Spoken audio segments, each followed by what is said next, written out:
Hey everyone, welcome back. Today we are going to make this gorgeous face of Timothy Chalamet. I am, yes, completely in love with this face. I mean, look at it.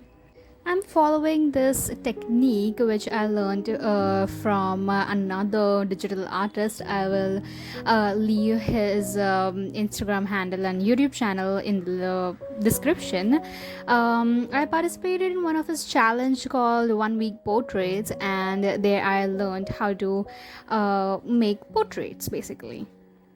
His name is David, and his channel's name is Paintable. And first thing that we have to do in this method is just have some guidelines or grids. You can use the inbuilt guidelines of Photoshop, or you can just make yours own on your own. And second thing that we have to do is just draw a basic shape of, like, the basic outline of the shape. Don't get into too much details right now, we'll do that later on. Just a normal shape. Like I have told you that everything around you is a shape. So for example, our bodies are cylindrical. We are also been told sometimes that your face is like a circle or oval or something like that. So everything is in a particular shape, so we'll draw that shape and not get into too much details right now. So for example, for his jawline, I've just made two diagonal lines, because if I tend to look at it from bigger perspective, I just see two lines. And if I'm not getting too much into the details part, so that way you can just draw some lines, maybe for like his hair. Right now I am not going into too much curls or too much fuzziness. I'm just drawing a basic shape that I can see, the lines basically. After this, you can use a filter option. I have used filter gallery option to give this effect to the reference picture.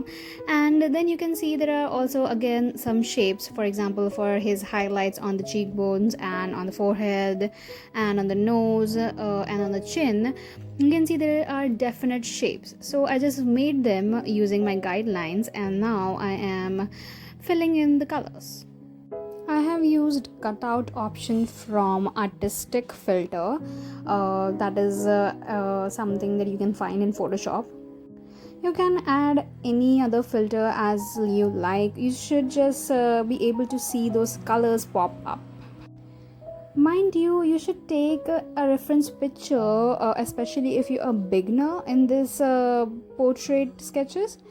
You should just take some reference pictures which have definite highlights and shadows, not a quite blurred picture, or a picture where you are not able to make out where the highlights are or where the shadows are, where the darkest of shadows are, and where the highlights are really the brightest. So for example, here around the jawline, like on the neck, the shadows are the darkest. I can see that because my reference picture has really good lighting, so I can really make out the shadows and highlights here. So make sure you select a really good reference picture, or else you will get really confused where to add your shadows and where to add your highlights. So don't do that. This tip is especially for beginners. It has helped me a lot. I am trying to work with a reference picture right now which doesn't really have much definite shadows and highlights, so it has been quite tricky for me to make that.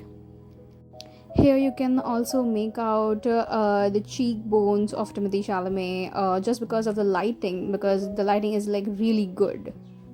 You can see that there are two types of shadows on his neck too. So make sure your reference picture has all those things. Now when you have just added all the base colors or filled your basic shapes, go in and use mixer brush tool. This tool is there on Paintable's channel or Paintable's site also. I'll leave the site also in the description, and you'll be able to find those brushes too. Use that brush to just kind of mix it up, mix the colors, blend them. It gives a really smooth texture. They also have skin and hair brushes on their site, so those are also like really good, really helpful. Just go and try it out. There are small tutorials also on their site regarding hair rendering or skin rendering, so you can just go and have a look at those. I'm kind of rushing through the process here, but I am also trying to give as much information as possible. But do follow this Paintable channel, their Instagram handle, so whenever they are out with another 1 week portrait challenge, you'll be notified. Make sure you use proper colors from your reference picture, or you can go crazy. I mean, just use your own colors and maybe make it look funky or attractive or like really different. Just use your creativity. It doesn't really matter. Yes, you can just go around and play with some colors. I have seen some artists use purple, blue, orange when it comes to portraits. Yes, I know that our face, or basically our skin, doesn't really have those colors, but when you are for example, say in front of an LED light, you might get that effect. You might have that purple color on your face, purple color because of purple color lighting. So showing that on your portraits will also really make your drawings really attractive. It is really about perspective. You can show that in this way that there are some lights on your faces. So that's why the purple color and blue color. It really looks good, trust me. I myself have used purplish grayish color on this Timothée Chalamet's drawing here, because it looked really good when I used the cutout filter on my reference picture, and I thought that I should just use it, even though his face doesn't really, right now without the filter, doesn't really have that color on his face, but with the filter it does. So I thought maybe I should just go with it and try it out. One thing about drawing faces is you need to be quite right with the human anatomy. You need to kind of learn the faces, because you cannot really make one eye shorter or smaller than the other. You really have to be perfect with it.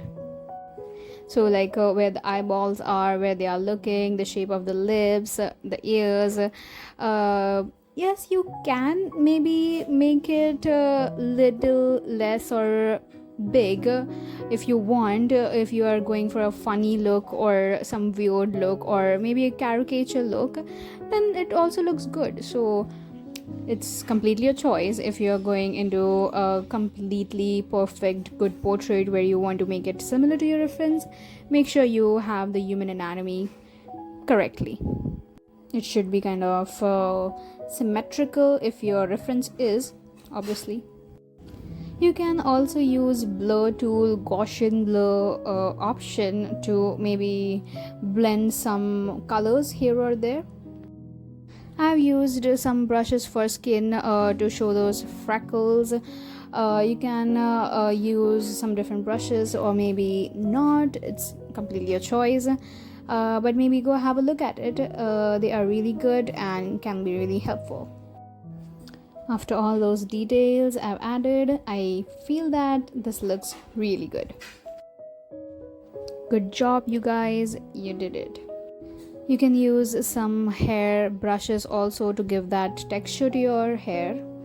And these are some steps that I followed.